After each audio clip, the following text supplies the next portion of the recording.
দর্শক, ভারতের তামিলনাড়ুর রাজনীতিতে আজ ঘটে গেল এক ঐতিহাসিক এবং নাটকীয় পরিবর্তন। চেন্নাইয়ের জওহরলাল নেহরু স্টেডিয়ামে লাখো মানুষের উপস্থিতিতে শপথ নিলেন তামিলাগা ভেট্রি কাজাগাম বা টিভিকে দলের প্রধান এবং জনপ্রিয় অভিনেতা বিজয়। এই শপথের মধ্য দিয়েই দক্ষিণ ভারতের রাজনীতিতে শুরু হলো এক নতুন অধ্যায়। তবে রাজনৈতিক বিশ্লেষকদের মতে আজকের সবচেয়ে বড় চমক ছিল শপথ মঞ্চে ভারতের বিরোধী দলীয় নেতা রাহুল গান্ধীর উপস্থিতি। কারণ দীর্ঘদিন ধরে কংগ্রেস তামিলনাড়ুতে ডিএমকের ঘনিষ্ঠ মিত্র হলেও এবার পরিস্থিতি সম্পূর্ণ ভিন্ন বার্তা দিচ্ছে।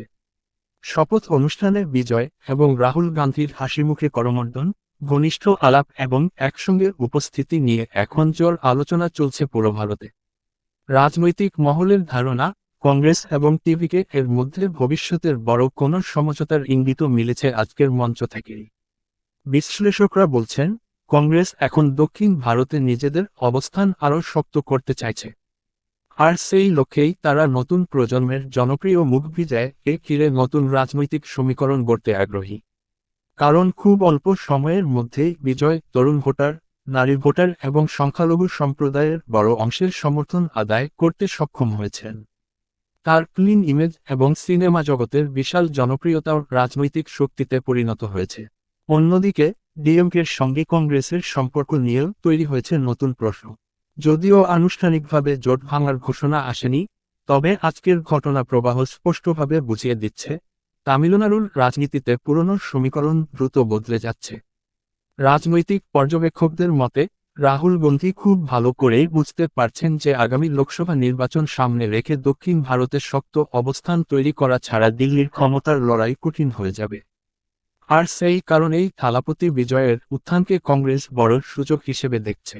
আজ শপথ নেওয়ার সময় বিজয়ের আত্মবিশ্বাসী উপস্থিতি এবং দৃঢ় বক্তব্য অনেকের নজর কেড়েছে। তিনি স্পষ্ট করেছেন, শুধু তামিলনাড়ু নয়, জাতীয় রাজনীতিতেও গুরুত্বপূর্ণ ভূমিকা রাখতে চান তিনি। তবে সামনে তার সবচেয়ে বড় চ্যালেঞ্জ হবে নির্বাচনী প্রতিশ্রুতি বাস্তবায়ন এবং নতুন রাজনৈতিক মিত্রদের সঙ্গে স্থিতিশীল সম্পর্ক বজায় রাখা। কারণ ভারতের রাজনীতিতে সমীকরণ বদলাতে সময় লাগে না। এখন সবচেয়ে বড় প্রশ্ন, থালাপতি বিজয়ের এই উত্থান কি সত্যিই ভারতের জাতীয় রাজনীতিতে বড় পরিবর্তন আনবে, নাকি আঞ্চলিক রাজনীতির কঠিন বাস্তবতায় এই জোট দীর্ঘস্থায়ী হবে না? আপনার কি মতামত? কংগ্রেস ও বিজয়ের এই নতুন ঘনিষ্ঠতা ভারতের রাজনীতিতে কতটা প্রভাব ফেলতে পারে? মন্তব্য করে জানাতে ভুলবেন না। ভিডিওটি ভালো লাগলে লাইক, শেয়ার এবং সাবস্ক্রাইবও করতে ভুলবেন না। আল্লাহ হাফেজ।